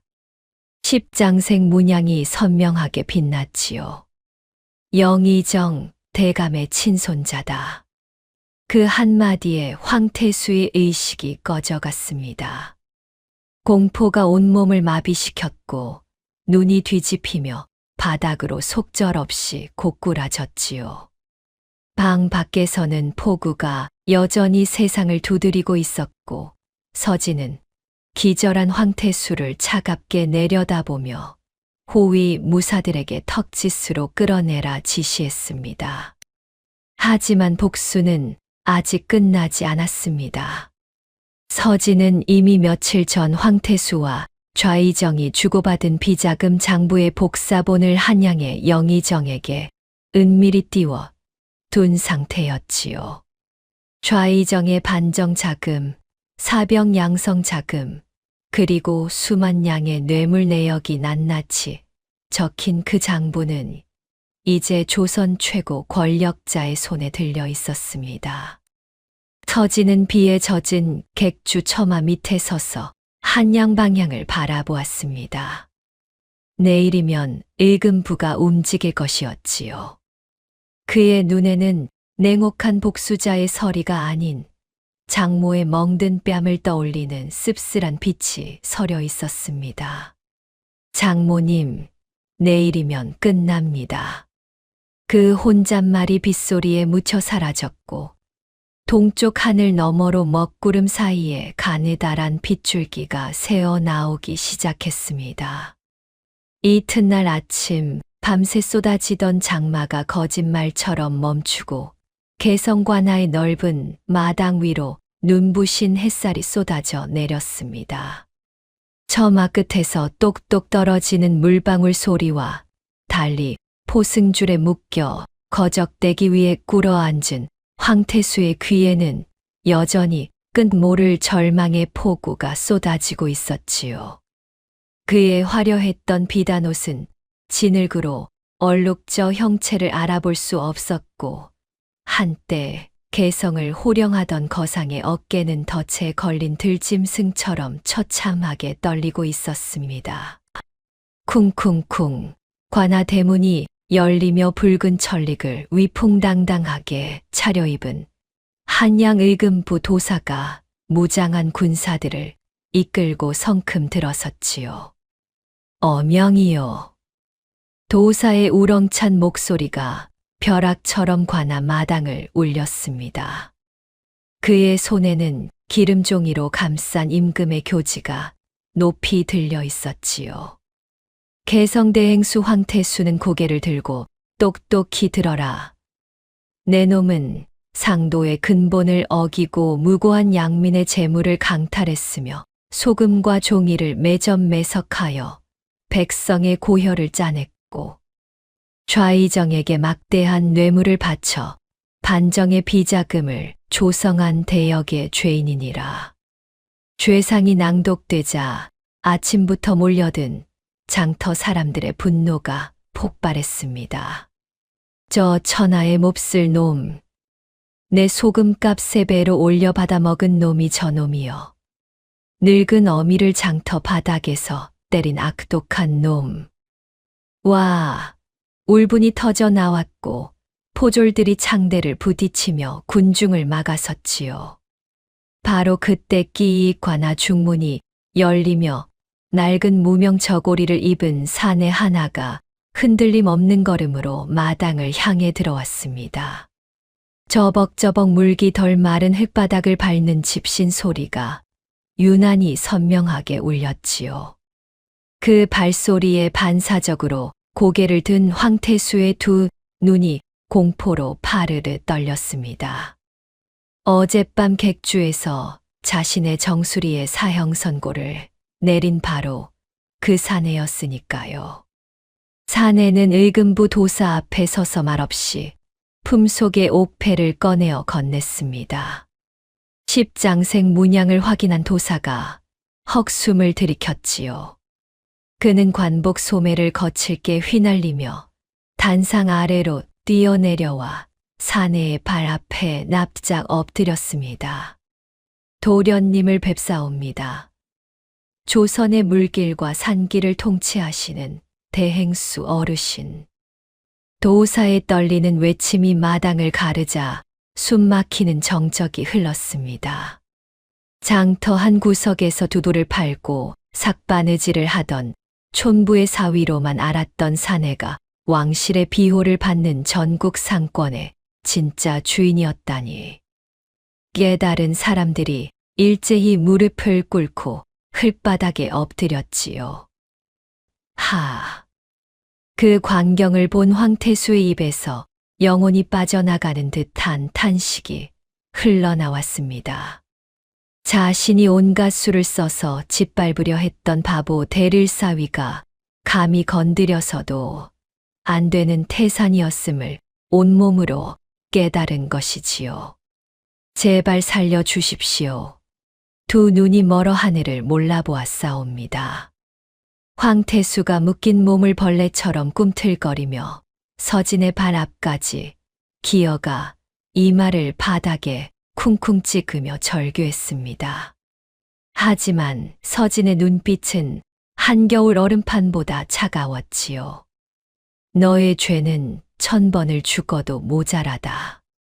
하지만 내 장모님은 살아생전 남의 눈에서 피눈물을 뽑는 것을 원치 않으신 분이다. 그 뜻을 받들어 내 목숨은 거두지 않겠다. 안도의 한숨을 내쉬려는 황태수의 숨통을 서진의 서리빨 같은 선고가 막아섰습니다. 대신 죽음보다 더 지독한 삶을 내리겠다. 내 창고의 금은 보화와 곡식은 모조리 몰수하여 내가 눈물 짜낸 백성들에게 낱낱이 나누어 줄 것이며 너는 오늘부로 양반 호적에서 삭제되어 평생 개성 장터에서 가장 무거운 짐을 나르는 천민 지게꾼으로 살아가야 할 것이다. 단 한 번이라도 양반 흉내를 내거나 백성을 해치려 든다면 그 즉시 참수를 면치 못할 것이다. 으아! 뼈가 깎이는 절망의 비명이 터져 나왔고 황태수는 흙바닥에 얼굴을 처박은 채 주먹으로 땅을 쾅쾅 내리치며 몸부림쳤지요. 하지만 동정하는 이는 아무도 없었습니다. 오히려 10년 묵은 체증이 내려가는 듯한 통쾌한 환호성이 와 하고 터져 나와 관아 마당을 가득 채웠지요. 그로부터 닷새가 흐른 뒤 개성 장터는 다시 활기를 되찾고 있었습니다. 장터 한 구석에서는 한때 최고의 권력자였던 황태수가 거친 삼배옷을 걸친 채 낡은 나무 지게를 짊어지고 땀을 뻘뻘 흘리고 있었지요. 발바닥에는 물집이 잡혀 있었고 헉헉 거친 숨이 끊임없이 새어나왔지만 잠시도 쉴 틈 없이 무거운 소금 가마니를 날라야 했습니다. 저기 봐, 피도 눈물도 없던 황행수 놈이 꼴 좋게 되었구먼. 날카로운 조롱과 비웃음이 비수처럼 날아왔고 누군가 던진 썩은 배추 잎이 그의 어깨 위로 떨어졌지요. 한때라면 당장 호통을 쳤겠지만 이제 천한 지게꾼으로 전락한 그는 벌컥 달아오른 눈을 바닥에 깔고 이를 악물며 견딜 수밖에 없었습니다. 해가 뉘엿뉘엿 기울 무렵 종일 물 한 모금 마시지 못해 다리에 힘이 풀린 황태수가 풀썩 흙바닥에 주저앉았습니다. 그때 누군가의 투박하고 거친 손이 다가와 그의 앞에 무언가를 내밀었지요. 화들짝 고개를 든 황태수의 눈앞에 선 것은 며칠 전 자기가 뺨을 후려친 그 노파 강순덕이었습니다.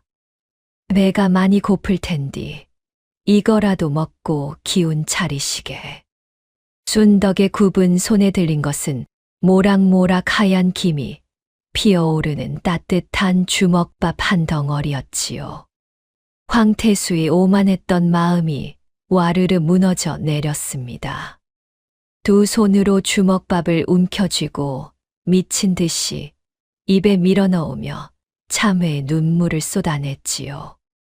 꺼이꺼이. 그 처절한 울음을 멀리서 지켜보던 서진의 입가에 부드러운 미소가 번졌고 그는 조용히 몸을 돌렸습니다.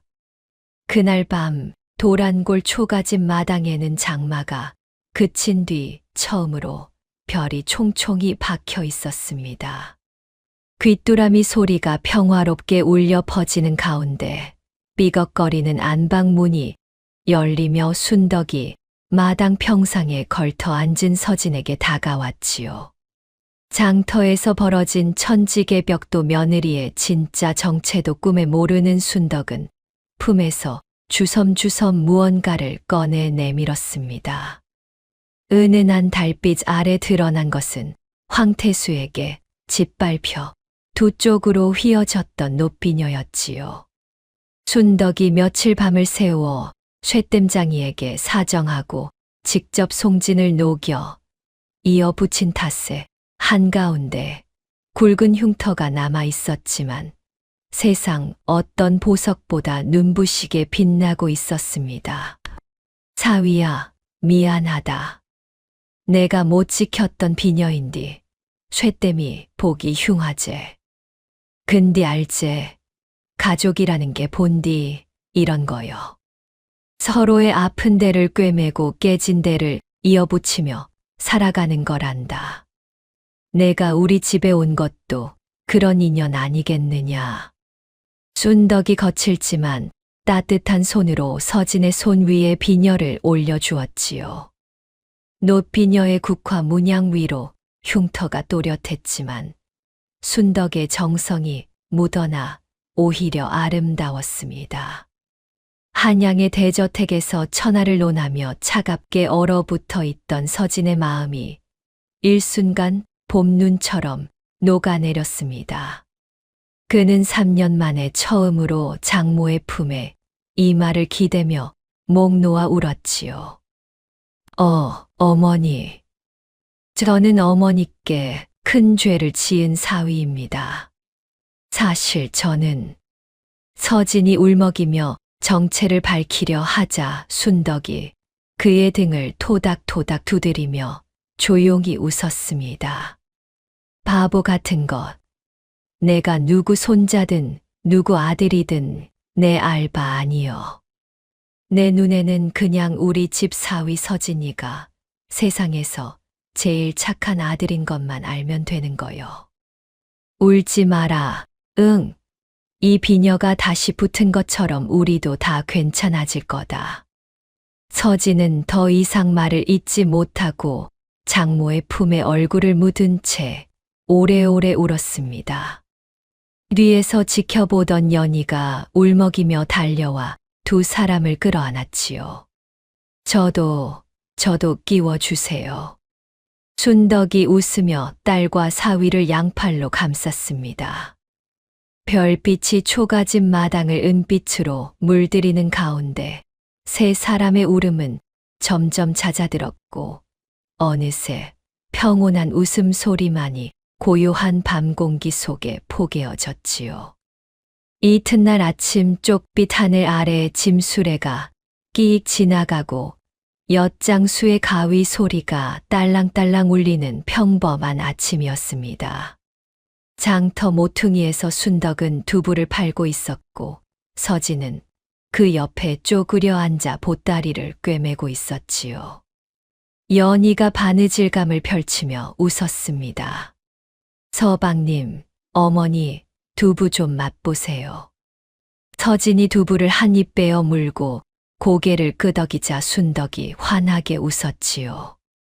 한양 대저택에서 옥패를 품고 앉아 있을 때보다 이 흙먼지 이는 장터에서 찌그러진 노비녀를 품에 넣고 두부를 먹을 때가 더 행복하다는 것을 서진은 이제야 온몸으로 깨닫고 있었습니다.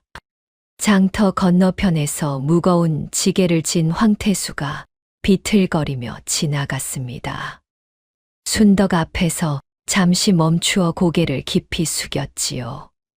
어르신, 그날 주먹밥은 평생 잊지 못하겠습니다. 순덕이 허허 웃으며 손을 내저었습니다. 밥이 뭐 대수요? 배고픈 사람이 먹는 건 당연한 거 아니겠소. 오늘도 힘내시게. 지게를 진 황태수가 고개를 푹 숙인 채 멀어지는 뒷모습을 바라보며 서진은 장모의 손을 꼭 잡았습니다. 글도 권세도 모르는 이 노파가 평생을 걸어도 배우지 못할 것을 태어날 때부터 알고 있었지요. 사람을 사람으로 대하는 것, 미워할 수도 있는 자에게 밥을 건네는 것, 그것이 세상에서 가장 큰 힘이라는 것을. 어머니, 저 내일도 모레도 그 다음 날도 어머니 옆에서 두부 팔 거예요. 서진이 처음으로 장모 앞에서 온전한 문장으로 말했습니다. 순덕이 사위의 손을 더 꽉 쥐며 주름 가득한 얼굴로 환하게 웃었지요. 허허, 이 녀석이 드디어 입을 열었구나. 좋아, 좋아. 평생 그러자. 세 사람은 장터에 북적이는 소음 속으로 나란히 걸어 들어갔습니다. 거칠고 투박한 장모의 손과 고운 며느리의 손에 양손이 꼭 잡힌 서진의 품속에서는 흉터가 남은 노비녀와 십장생 문양의 옥패가 나란히 놓여 있었지요. 한양의 으리으리한 대저택에서 호령하던 천재도 조선 팔도의 상권을 움직인 대행수도 아닌 그저 도란골 초가집의 대릴사위로서 햇살 가득한 개성 장터를 걸어가는 그의 발걸음이 세상에서 가장 가벼웠습니다. 오늘 이야기가 마음에 와닿으셨다면 옛날 이야기 채널의 구독과 좋아요 부탁드리고요. 주변 분들에게 공유도 해주세요. 따뜻한 댓글 한마디도 큰 힘이 됩니다.